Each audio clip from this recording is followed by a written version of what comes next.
ازيكم يا حبايبي؟ عاملين ايه واخباركم ايه؟ رب تكونوا بخير ان شاء الله وبألف خير. وحشتوني جدا جدا جدا. بشتاق لكم من فيديو لفيديو. انا اتأخرت عليكم معلش، ظروف غصب عني، بس ان شاء الله نستمر مع بعض. احنا هنعمل مفرش لرمضان زي ما معوداكم كل سنة، نعمل مفرش بشكل مختلف. السنة اللي فاتت عملت مفرش بالخيش اللي هو اللون التقليدي العادي بتاعه، اللون البيج. النهاردة انا اخترت اللون الاخضر في الخيش، وهنزينه باجزاء من مقصوصة من الخيامية. قصة بقى كذا شكل كده اهو، 3 اشكال. وهنزينه كمان بالبلابل دي البيضة، واللوني الابيض اللي هو انصاص انا اشتغلت لكم بيه قبل كده بس بالصغير.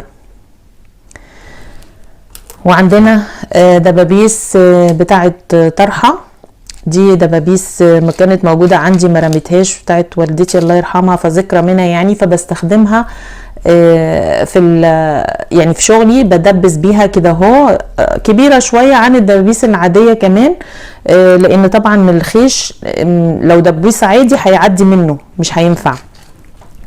وعندي مسدس شمع، وعندي مقص، وعندي شمع طبعا جايباه احتياطي. طبعا انا اول حاجه هتني المفرش الخيش ده، هتنيه على المكنه. فيلا بينا نبدا الخطوات. بسم الله الرحمن الرحيم. انا جهزت المكنه يا بنات. هبتدي دلوقتي اتني الطرف. فانا الطرف هتنيه هيبقى تنيتين على بعض، يعني التانية الاولانيه دي عشان ما ينسلش مني. طبعا هو مش هيكون مظبوط معاكم الخيش يعني قوي، لانه طبعا بصوا بينسل على طول. فعايزين ايه؟ تانية صغيره كده بس على المكنه، فخليكم معايا.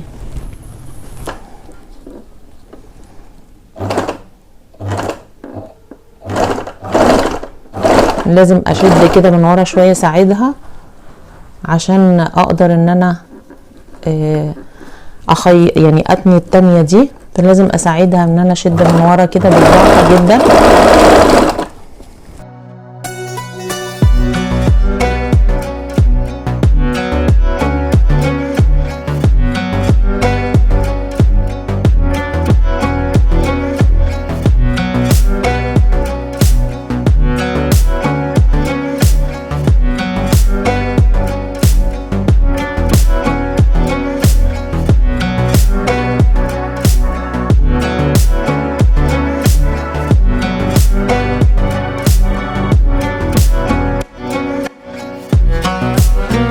خيطتها يا بنات اهو الجنبين.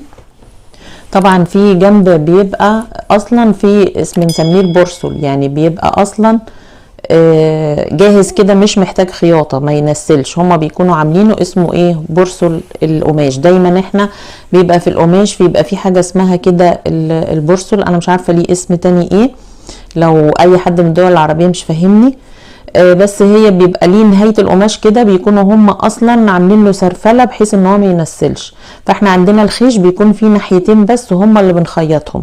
فانا خيطت الجنبين، وبقى عندي المفرش دلوقتي كده جاهز على ان انا ابتدي اشتغل عليه. انا هبتدي دلوقتي اثبت بالدبابيس الاول، وبعدين بعد كده نبتدي نشتغل بقى الشغل بتاعنا.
ابتدي بسم الله الرحمن الرحيم.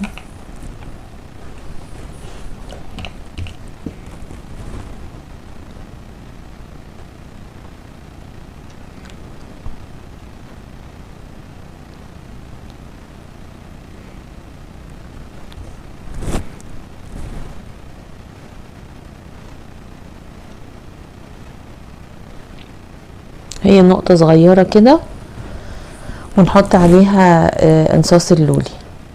هكمل كله بقى وارجع لكم ان شاء الله. المفرش خالص خلاص اهو الحمد لله.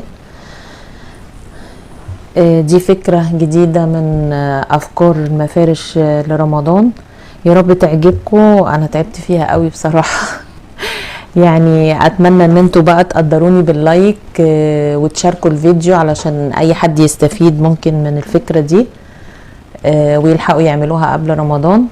فاتمنى ان انتوا تشيروا الفيديو واللايك، ومستنيه كومنتاتكم اعرف رايكم ايه. اشوفكم في فيديو جديد يا بنات ان شاء الله مع فكره جديده باذن الله ان شاء الله. نتقابل ان شاء الله الفيديو الجاي. سلام عليكم.